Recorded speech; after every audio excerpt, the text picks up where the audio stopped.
Dans une cellule de 9 mètres carrés où il y a déjà 2 personnes ou 3 personnes, quand on rajoute un matelas, ça veut dire non seulement que cette personne dort sur un matelas, mais que pour que les autres se lèvent le lendemain matin, il faut que la personne ait pu elle-même ranger, plier son matelas. Donc ce ne sont pas des conditions dignes.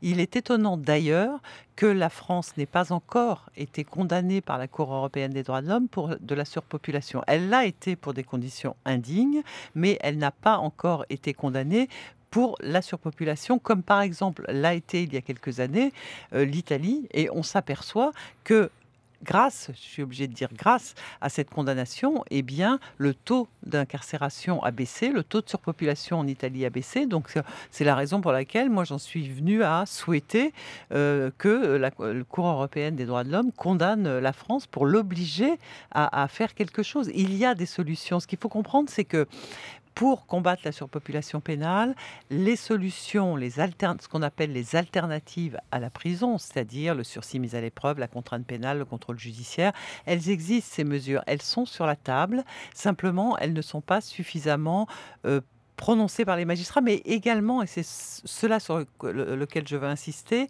il n'y a pas au sommet de l'État de véritable impulsion pour faire en sorte de dire aux magistrats que la prison, comme le dit la loi, doit être, en tout cas pour les délits, le dernier recours. Tant qu'on n'aura pas compris qu'il faut tout essayer avant la prison, on n'arrivera pas à faire baisser cette surpopulation.